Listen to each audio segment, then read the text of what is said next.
Our scripture lesson today comes from Matthew chapter 12. At that time, Jesus went through the grain fields on the Sabbath. His disciples were hungry, and they began to pluck heads of grain and to eat.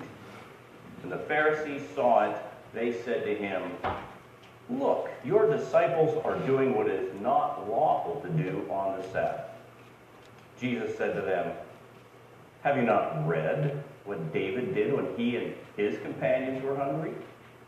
He entered the house of God and ate the bread of the presence, which it was not lawful for him or his companions to eat, but only for the priests. For have you not read in the law that on the Sabbath the priests in the temple break the Sabbath and yet are guiltless? I tell you, something greater than the temple is here. But if you had known what this means, this verse, I desire mercy and not sacrifice, you would not have condemned the guiltless. For the Son of Man is Lord of the Sabbath." This is the word of the Lord. Thanks be to God. So it was summertime. It was a beautiful sunny afternoon, and the pastor had just come back from church, and he was noticing the lawn was looking a little ragged. It was time to get the lawnmower out. So he's been out there for about 15-20 minutes mowing the lawn, and he bends over to unhook the grass catcher to empty that out, and then he stands up straight to see his neighbor standing right in front of him. She's wagging her finger back and forth in front of him, saying, "Pastor, how could you? Working on the Sabbath day." So the pastor's caught off guard. He doesn't quite know what to say. So he says, but Jesus worked on the Sabbath. But she didn't miss a beat. She snapped right back. "Well, yes, but two wrongs don't make a right." I think that's what the Pharisees want to say to Jesus at this point. The disciples are doing something wrong, and Jesus addresses this by pointing to some Bible passages that, if you get into them and read them a little bit, are maybe kind of suspect.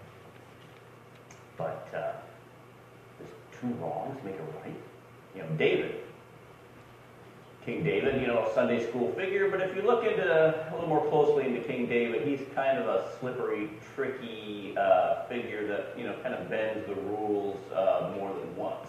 But anyway, David, this is before he's king. He's on the outs with King Saul, so he's on the lam. He's running for his life.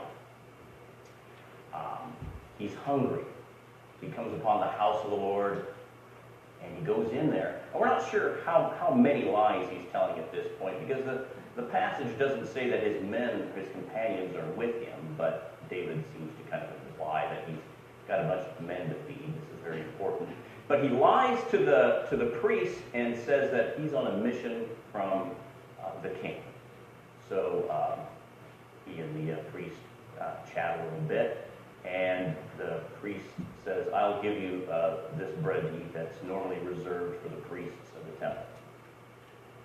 Now, that's kind of a sketchy story in some ways, maybe. But is this going to justify what the disciples are doing?